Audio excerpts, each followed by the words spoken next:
আসসালামু আলাইকুম। চ্যানেল সংবাদে আপনাদের আমন্ত্রণ জানাচ্ছি আমি আল আফি জাহান। সংবাদের শুরুতেই জানিয়ে দিচ্ছি ফ্রেশ প্রিমিয়াম টি সংবাদ শিরোনামগুলো। বাংলাদেশে চিকিৎসা সহ বিভিন্ন খাতে বিনিয়োগে থাইল্যান্ডকে প্রধানমন্ত্রীর আহ্বান, ব্যাংককে দুই সরকার প্রধানের বৈঠক।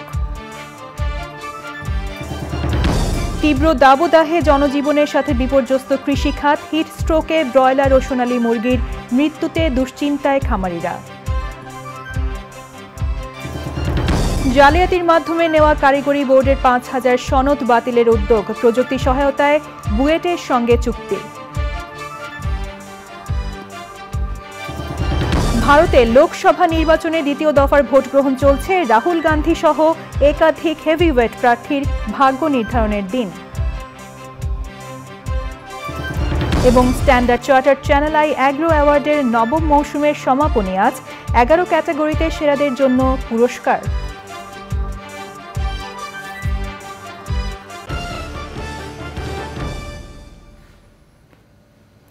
সংবাদ শিরোনামগুলো জানাচ্ছিলাম। এখনকার এই সংবাদ আয়োজন একই সঙ্গে চ্যানেল আই এর ইউটিউব চ্যানেলে এবং চ্যানেল আই এর ওটিটি প্ল্যাটফর্ম আই স্ক্রিনে লাইভ স্ট্রিম হচ্ছে। বাংলাদেশের ব্যবসা বাণিজ্য ও চিকিৎসায় থাইল্যান্ডকে বিনিয়োগের আহ্বান জানিয়েছেন প্রধানমন্ত্রী শেখ হাসিনা। থাইল্যান্ড সফরে সে দেশের প্রধানমন্ত্রী শ্রেথা থাভিসিনের সঙ্গে বৈঠকে দুদেশের মধ্যে সহযোগিতা বাড়াতে 5টি নথি, 1টি চুক্তি, 3টি সমঝোতা এবং 1টি লেটার সহযোগিতা বিষয়ক আগ্রহপত্র সই হয়। নীলাদ্রি শেখরের রিপোর্ট। থাইল্যান্ড সফরের তৃতীয় দিন শুক্রবার প্রধানমন্ত্রী শেখ হাসিনা থাই প্রধানমন্ত্রী শ্রেথা থাভিসিনের সরকারি ভবনে পৌঁছালে তাকে উষ্ণ অভ্যর্থনা জানানো হয়। থাইল্যান্ডে সশস্ত্র বাহিনীর চৌকস দলের গার্ড অফ অনার পরিদর্শন করেন প্রধানমন্ত্রী শেখ হাসিনা। এরপর দুদেশের দুই শীর্ষ নেতার একান্ত ও দ্বিপাক্ষিক বৈঠক হয়।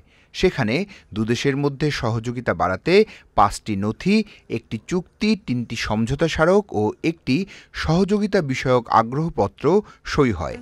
সেগুলোর মধ্যে রয়েছে অফিসিয়াল পাসপোর্টধারীদের জন্য ভিসা অব্যাহতি এবং জ্বালানি, পর্যটন ও শুল্ক সংক্রান্ত পারস্পরিক সহযোগিতা। মুক্ত বাণিজ্য চুক্তি আলোচনার জন্য দুপক্ষ লেটার অফ ইনটেন্ট সই করে। পরে দুদেশের দুই প্রধানমন্ত্রী যৌথ বিবৃতি প্রদানে অংশ নেন। Thailand appreciates Bangladesh's role in providing humanitarian assistance for displaced Rohingya since 2017. Thailand has also given our support towards Bangladesh's endeavor in order to achieve a sustainable solution in this matter. বিমস্টেককে শক্তিশালী করে আঞ্চলিক সহযোগিতা বাড়ানো নিয়েও বৈঠকে আলোচনা হয়। দক্ষিণ পূর্ব এশিয়ার অর্থনীতির ক্ষেত্রে থাইল্যান্ড গুরুত্বপূর্ণ ও গতিশীল অংশীদার বলে মনে করেন Sheikh Hasina. I assured the Prime Minister to take the necessary measures for investment facilitation and ease of doing business in Bangladesh. I propose to the Thai side to invest in our special economic zones and high-tech parks and to take one special economic zone exclusively for Thailand. চলতি বছরের শেষ দিক হতে যাওয়া বিমস্টেক শীর্ষ সম্মেলনের বর্তমান সভাপতি ও আয়োজক থাইল্যান্ড বাংলাদেশের কাছে সভাপতিত্ব হস্তান্তর করবে। Niladri Shekhar, channel I, Dhaka. তীব্র দাবদাহে দেশজুড়ে কৃষি ও পোলট্রি শিল্পে বিরূপ প্রভাব পড়েছে। হিট স্ট্রোকে মারা যাচ্ছে ব্রয়লার ও সোনালী মুরগি। খামারিরা ফ্যান ও পানির ঝর্ণার ব্যবস্থা করেও মুরগির মৃত্যু ঠেকাতে পারছেন না। ভুট্টা, ধান, আখ ও সবজি ক্ষেত পুড়ে যাচ্ছে। বিভিন্ন স্থানে পর্যাপ্ত পানি না থাকা ও বৃষ্টি না হওয়ায় বিপাকে হাজারো কৃষক। ভোলা, যশোর ও কুষ্টিয়া প্রতিনিধির পাঠানো তথ্য ও ভিডিওচিত্রে মাসরুর শাকিলের রিপোর্ট। দেশজুড়ে দাবদাহের তীব্রতা সবচেয়ে বেশি দক্ষিণাঞ্চলে। ভোলা ও যশোরে পোলট্রি খামারগুলোতে ব্রয়লার ও সোনালী মুরগির হিট স্ট্রোক দেখা দিয়েছে। গরমের সাথে লোডশেডিংও বেড়েছে। এই তাপদাহে আমাদের অনেক মুরগি হিট স্ট্রোক করে মারা যাইতে আছে।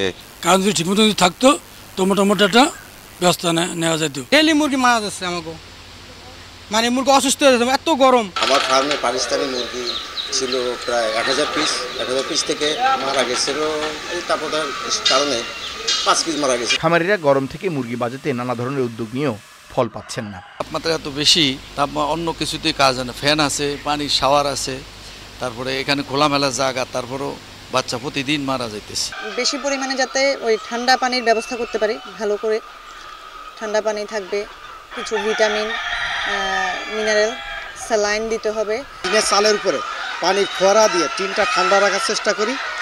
তারপরে দেখা যায় যে তাতেও হয় না, তখন ভিতরে ফ্যান আমরা বড় বড় ফ্যান লাগাই দিই। খামারকে ঠান্ডা রাখার সহজ উপায় হলো খামারের উপরে চটের বস্তা দিয়ে স্প্রে করা, কতক্ষণ পরে স্প্রে করা, আর এক স্যালাইন পানি অথবা লেবুর রস, সিবিট খাবারের পানির সাথে সরবরাহ করা। তীব্র দাবদাহে পানিশূন্য হয়ে পড়েছে কুষ্টিয়ার গড়াই। পাম্প মেশিন নষ্ট থাকায় জিকের প্রধান ক্যানেলও পানিশূন্য। জিকে সেচ সহ অন্য কোনো পানির উৎস না থাকা ও বৃষ্টি না হওয়ায় বিপাকে পড়েছেন কৃষকরা। এই যে খেতমাতগুলো দেখছেন না, সব শুকায় একদম, ভুট্টা সব মরে যাচ্ছে। কুমড়োর খেত লাগাইছি, কুমড়ো টুমড়ো সব শেষ হয়ে গেল, ধান ছিটা হয়ে যাচ্ছে।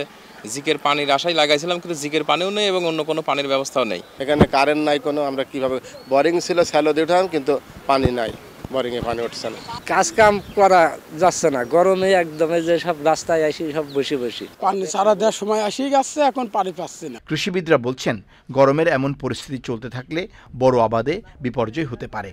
সেচের পরিমাণটা আরো বাড়াতে হবে এবং আমরা কৃষকদেরকে পরামর্শ দিচ্ছি যে দিনের বেলায় যেন সেচটা কম দেয়।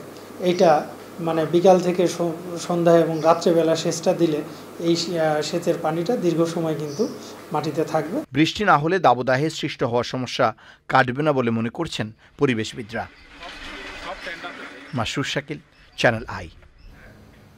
অর্থ আর প্রভাবের বিনিময়ে বিভিন্ন সময়ে যারা কারিগরি শিক্ষা বোর্ড থেকে সনদ নিয়েছেন, এমন প্রায় 5000 সনদ বাতিল হচ্ছে। জালিয়াতির মাধ্যমে পাওয়া সনদ বাতিল করতে প্রযুক্তিগত সহায়তার জন্য বুয়েটের সঙ্গে বাংলাদেশ কারিগরি শিক্ষা বোর্ডের চুক্তি হয়েছে। মোস্তফা মল্লিকের রিপোর্ট। জালিয়াতি করে বোর্ডের আসল সনদ সংগ্রহের খবর এখন কারো অজানা নয়। 31শে মার্চ মধ্যরাতে সার্টিফিকেট ছাপানো ও বিক্রির অভিযোগে বোর্ডের সিস্টেম অ্যানালিস্ট প্রকৌশলী AKM শামসুজ্জামানকে আটক করার পর তাকে বরখাস্ত করা হয়। তার দেয়া তথ্যের ভিত্তিতে বেরিয়ে আসতে থাকে নানা খবর। শুধু বোর্ডের কর্মকর্তা কর্মচারী নন, সাংবাদিক, দালাল সহ অনেকেরই সংশ্লিষ্টতা পাওয়া যায়। অব্যাহতি দেয়া হয় বোর্ডের চেয়ারম্যান আলী আকবরকে, আটক করা হয় তার স্ত্রীকেও। ডিবি কার্যালয়ে জাল সনদ সম্পর্কে তথ্যও দেন আলী আকবর। আমি জানি না তাই ভুল করছি কিনা আমি জানি না। অনুসন্ধানে জানা যায় কারিগরি বোর্ড থেকে 5000 সনদ জাল করা হয়েছে। যে সনদের স্বাক্ষর, কাগজ, তথ্য সবই মূল সনদের। প্রাথমিক পর্যায়ে 2007 সাল থেকে দেয়া ডিপ্লোমা ডিগ্রিধারীদের সনদ ফরেনসিক অডিটের মাধ্যমে বাতিলের সিদ্ধান্ত হয়েছে। সার্ভারের মধ্যে এখন 5000 বা 7000 বিষাক্ত সাপ এটা কিলবিল করতেছে। এই সার্ভারকে ক্লিন করতে হবে, পরিশুদ্ধ করতে হবে। বুয়েটের আইসিটি জীবন দেখেছে তারা পুরো ডিপার্টমেন্ট চলে আসছে। আমরা একটা ফরেনসিক অডিট করব, আর এটা করলে এটা বের করা যাবে, আমরা ম্যাপিং করব। কারিগরি শিক্ষা বোর্ডে ঊর্ধ্বতন একাধিক কর্মকর্তার বিরুদ্ধে ব্যবস্থা নেয়ার পর শিক্ষার্থী আর প্রয়োজনীয় কর্মকর্তা ছাড়া কারো উপস্থিতি নেই। পরীক্ষা নিয়ন্ত্রক বলছেন জাল সনদের বিষয়টি ঊর্ধ্বতনদের দৃষ্টিতে আনার চেষ্টা করা হলেও তা কাজে আসেনি।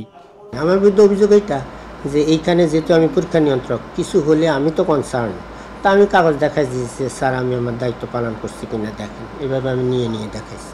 গত 17 বছরে যতজন ডিপ্লোমা ডিগ্রি পেয়েছেন তাদের সনদ যাচাইয়ের পর এসএসসি ভোকেশনাল ডিগ্রিধারীদের সনদ ফরেনসিক অডিটের মাধ্যমে যাচাই করা হবে। বাংলাদেশ কারিগরি শিক্ষা বোর্ডের এই সনদ বাণিজ্য দীর্ঘদিনের। এর আগেও একাধিকবার কর্মকর্তা কর্মচারীদের বিরুদ্ধে তদন্ত কমিটি গঠন করা হয়েছিল এবং যারা এর সঙ্গে জড়িত এমন একাধিক ব্যক্তিকে চিহ্নিতও করা হয়েছিল। তবে কোনো রহস্যময় কারণে তাদের বিরুদ্ধে কোনো ব্যবস্থা নেওয়া হয়নি। ঢাকার আগারগাঁওয়ের বাংলাদেশ কারিগরি শিক্ষা বোর্ড থেকে মোস্তফা মল্লিক, চ্যানেল আই। ভারতের লোকসভা নির্বাচনের দ্বিতীয় দফার ভোট গ্রহণ চলছে। প্রথম দফায় 100-র বেশি আসনে ভোট গ্রহণ হলেও দ্বিতীয় দফায় হচ্ছে 13টি রাজ্যের 88টি আসনে। স্থানীয় সময় সকাল 7টা থেকে ভোট গ্রহণ শুরু হয়, চলবে বিকেল 6টা পর্যন্ত। দ্বিতীয় দফায় ভোটে রাহুল গান্ধী সহ একাধিক হেভি ওয়েট প্রার্থীর ভাগ্য নির্ধারণ হবে।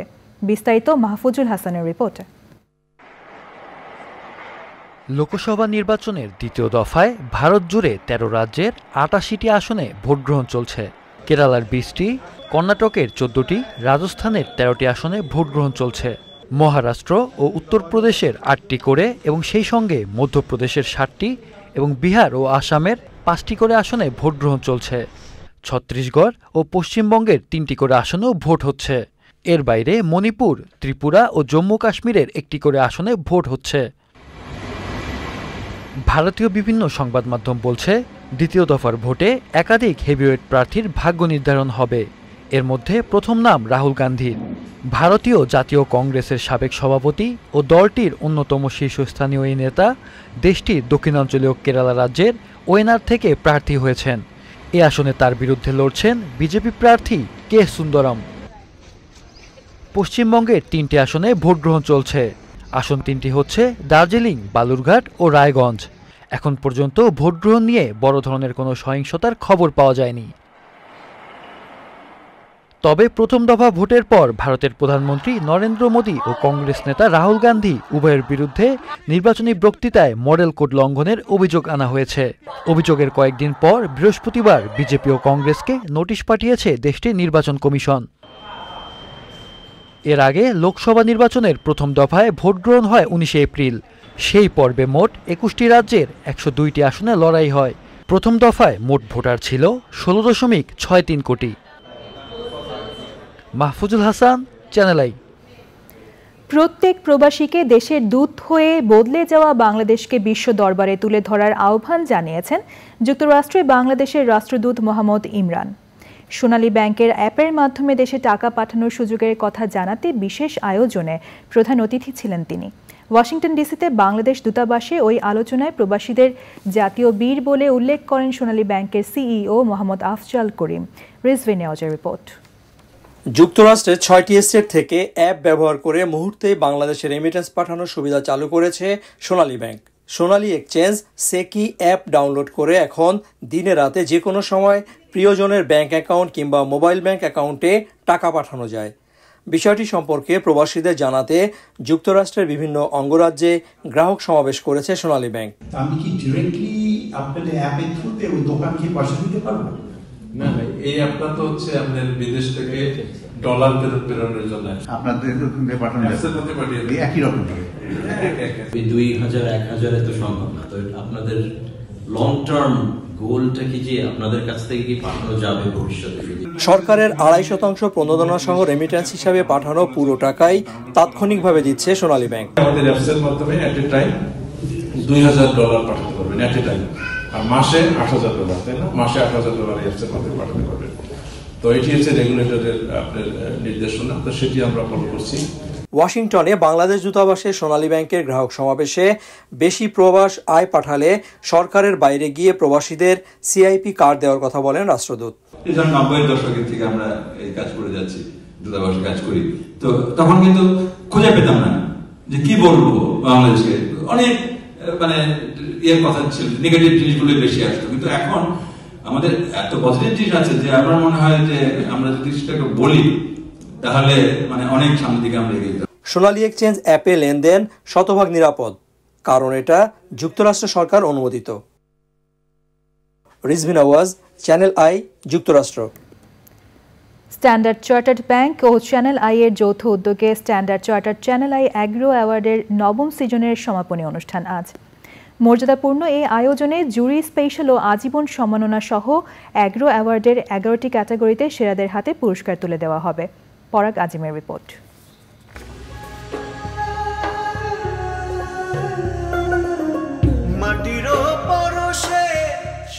স্বনামধন্য প্রতিষ্ঠান স্ট্যান্ডার্ড চার্টার্ড ব্যাংক ও বাংলা ভাষার প্রথম ডিজিটাল টেলিভিশন চ্যানেল আই এর যৌথ উদ্যোগে এবার নবমবারের মতো দেয়া হচ্ছে standard Chartered Channel I agro award. বাংলাদেশের সামগ্রিক কৃষিখাতের জন্য মর্যাদাপূর্ণ এই আয়োজনের মূল লক্ষ্য কৃষিতে স্বপ্নদর্শী গবেষক, উদ্ভাবক, উদ্যোগীদের খুঁজে বের করা এবং তাদের স্বীকৃতি দেওয়া। রাজধানীর একটি হোটেলে 11টি ক্যাটাগরিতে কৃষক ও কৃষি সংশ্লিষ্ট প্রতিষ্ঠানকে পুরস্কৃত করা হবে।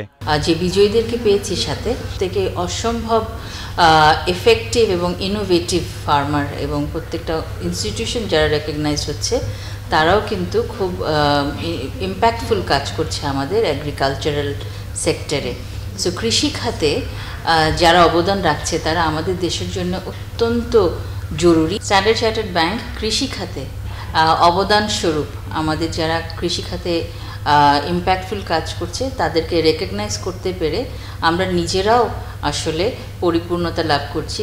11টি ক্যাটাগরির মধ্যে রয়েছে বছরের সেরা কৃষক পুরুষ, বছরের সেরা কৃষক নারী, সেরা মেধাবী সংগ্রামী কৃষক পুরুষ, সেরা মেধাবী সংগ্রামী কৃষক নারী, পরিবর্তনের নায়ক, সেরা জলবায়ু অভিযোজক, সেরা কৃষি সাংবাদিক, জুরি স্পেশাল, সেরা কৃষি প্রতিষ্ঠান সহায়তা ও বাস্তবায়ন এবং সেরা কৃষি প্রতিষ্ঠান রপ্তানি। এছাড়া থাকছে আজীবন সম্মাননা। বাংলাদেশের কৃষির পথ পরিক্রমার পরিবর্তন করছে আমূল। এখন কৃষক বলতে আমরা শুধু ধান পাট চাষ করার মধ্যে সীমাবদ্ধ নয়, কৃষক উদ্যোক্তা হয়েছে।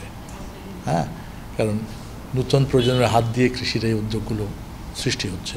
এই মানুষগুলো কৃষিকে আগামীতে পরিচালিত করার জন্য একটা রোল মডেল হিসেবে থাকবে, কারণ বাছাই করা এরা যে ইনোভেশন করেছে, বাছাই করা একটা ইনোভেশন। যিনি লাইফ টাইম অ্যাচিভমেন্ট পাচ্ছেন তার বিগত সময়ের কর্ম পরিকল্পনা কৃষিকে এগিয়ে নেওয়ার জন্য সেই রকমভাবে পাচ্ছেন। যিনি শ্রেষ্ঠ কৃষক হিসেবে আসছেন, পুরুষ হিসেবে, মহিলা হিসেবে, যে মানে ক্লাইমেট চেঞ্জের অভিযোজক হিসেবে আসছেন, সব কিছু মিলিয়ে এটা তার জন্যে, তার ব্যক্তি জীবনের জন্য যেমন মর্যাদা আনবে, আগামীর কৃষি বিনির্মাণের জন্য তার এই কন্ট্রিবিউশনটা আগামীতে অনেক কাজে দেবে। 4 শতাধিক আবেদনের ভেতর থেকে বাছাই শেষে জুরি বোর্ড 11 ব্যক্তি ও প্রতিষ্ঠানকে চূড়ান্তভাবে নির্বাচন করেন। অ্যাওয়ার্ড অনুষ্ঠানের প্রধান অতিথি থাকবেন মৎস্য ও প্রাণী সম্পদ মন্ত্রী মোহাম্মদ আব্দুর রহমান এমপি। পরাগ আজিম, চ্যানেল আই, ঢাকা। এবার বিরতির পর যা থাকছে।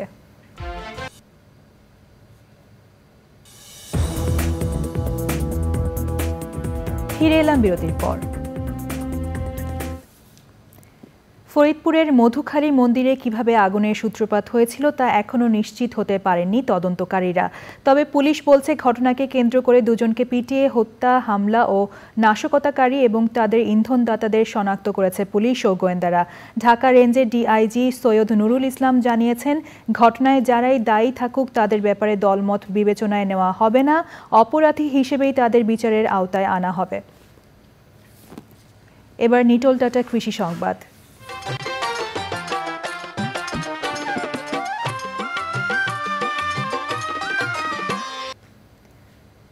খুলনায় দেশের অন্যতম শ্রেষ্ঠ 2 জাতের ধান চাষে ভালো ফলন হয়েছে। মাঠ পর্যায়ে প্রথমবারের মতো ব্রি ধান 104 এবং বিনা ধান 25-এর এমন ফলনে কৃষকের মধ্যে নতুন আশার সৃষ্টি হয়েছে। বাংলাদেশ ধান গবেষণা ইনস্টিটিউট আশা করছে নন হাইব্রিড এ জাত দুটির রোগবালাই মুক্ত প্রিমিয়াম কোয়ালিটির চিকন, লম্বা ও সুগন্ধি চাল বাসমতির বিকল্প হিসেবে জনপ্রিয়তা পাবে। বিস্তারিত ড্যানিয়েল সুজিত বোসের রিপোর্টে। চলতি বড় মৌসুমে খুলনার ডুমুরিয়ার কার্তিকডাঙ্গা বিলে দূর থেকে দেখলে মনে হয় কেউ পাটিতে ধান বিছিয়ে দিয়েছে।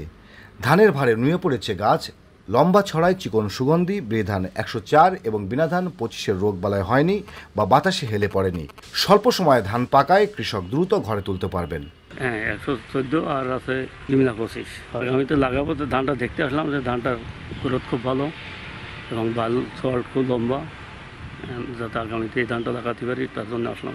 এর ধানের যে গুণগত মান এবং প্রিমিয়াম কোয়ালিটির যে রাইস, এটা এই ধান থেকেই বিনা 25 ধান থেকে পাওয়া সম্ভব। ফলন হেক্টরে 8 টন ছাড়িয়ে যেতে পারে বলে আশাবাদী এই ধান চাষের উদ্যোক্তা বলেন, শ্রেষ্ঠ এই জাত দুটি হারিয়ে যাওয়া বালাম ধানের চেয়ে এক ধাপ উন্নত। বিনা 25 আর বিরি 104, যেটা এবার ল্যান্ডিং প্রথম আবাদ হচ্ছে সারা দেশে, তার ভিতরে আমি এখানেও করেছি। এর ভিতরে বিনা 25 গতবার কিছু করেছিলাম প্রথম, তো সেটা চাল খেয়ে আমি দেখলাম যে খুব বেস্ট কোয়ালিটি। বাংলাদেশে যত ধান এবং চাল আছে তার ভিতরে আমার কাছে মনে হয়েছে যে এই দুটো জাতই, এবার যে দুটো জাত করলাম বিনা 25 এবং বিরি 104, এই দুটোই শ্রেষ্ঠ জাত এ পর্যন্ত। গবেষকরা বলছেন এই ধানের দাম অন্য জাতের ধানের চেয়ে প্রতি মনে 300 থেকে 400 টাকা বেশি হবে, ফলে কৃষক লাভবান হবে এবং জাত দুটি কৃষকের মধ্যে দ্রুত ছড়িয়ে পড়বে। চিকন প্রিমিয়াম কোয়ালিটির কারণে কৃষক এটা চাষে আগ্রহী আর কি। তা গত বছর যেহেতু আমাদের এটা রিলিজ হয়েছে 23-এ, এই বছর বীজের পরিমাণ কম থাকায় আমরা সেভাবে ডিসিমিনেট করতে পারিনি, কিন্তু পার্টনার প্রকল্পের আওতায় আমরা খুলনা, যশোর, সাতক্ষীরা বিভিন্ন এলাকায় আমরা এটা প্রদর্শনী আকারে কৃষকের মাধ্যমে দেওয়া হয়েছে। আমরা কৃষক পর্যায় থেকে অনেক চাহিদা পাচ্ছি, যেটা আগামীতে এটার ব্যাপক চাহিদা আছে, যেটা আগামী বড় সিজনে এটার অনেক উৎপাদন বেড়ে যাবে। কৃষক এটা খুবই খুশি এই সিজনে চাষাবাদ করে। আমরা অলরেডি বিভিন্ন কৃষকের কাছ থেকে আমরা খোঁজ নিচ্ছি এবং কৃষি অফিসার এদের কাছ থেকে খোঁজ নিচ্ছি এবং তারাও আমাদের খোঁজ জানাইছে, তারা এটা কৃষক পর্যায়ে ব্যাপক আলোড়ন সৃষ্টি করছে। বৃধান 104 এবং বিনাধান 25-এর ফলনে এলাকায় কৃষকের মাঝে সাড়া পড়েছে। Daniel Sujit Bose, channel I, Khulna. এবার প্রকৃতি সংবাদ।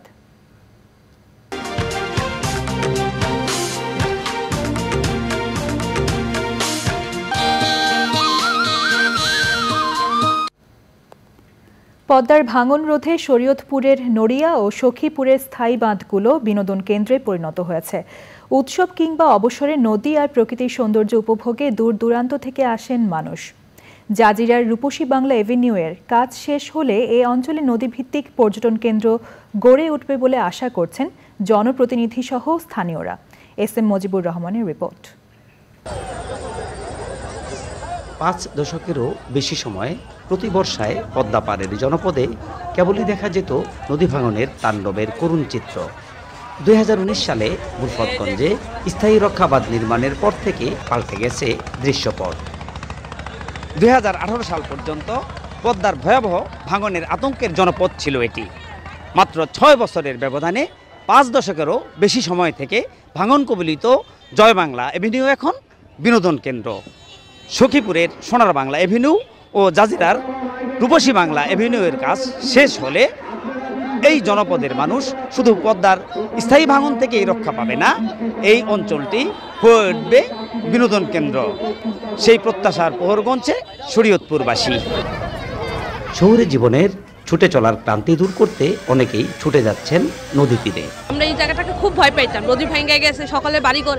এখন এই জায়গাটা এত সুন্দর হয়েছে, দেশ বিদেশে সবাই ঘুরতে আসে। যে কোনো বন্ধ উৎসবে আমরা এখানে আসি। আগে এরকম ছিল না, এখন নতুন করে করছে, তাতে মানুষজন আসছে, সবাই এনজয় করছে। শরীয়তপুর জেলার সব থেকে বড় বিনোদন কেন্দ্র হচ্ছে এই জয় বাংলা এভিনিউ। ভাঙন কবলিত এলাকা আজকে পর্যটন এলাকায় পরিণত হয়েছে। এর আগে এসেছিলাম, এরকম ছিল না। এখন দেখতে পাচ্ছি যে অনেক সুন্দর পরিবেশটা হয়েছে, বিভিন্ন জায়গা থেকে দর্শনার্থী আসতেছে। নদীভিত্তিক বিনোদন কেন্দ্র গড়ে ওঠার সম্ভাবনাও তৈরি হয়েছে এসব বাঁধ ঘিরে। সোনার বাংলা এভিনিউর কাজ দ্রুত গতিতে এগিয়ে যাচ্ছে। রূপসী বাংলার কাজ খুব শীঘ্রই শুরু হবে।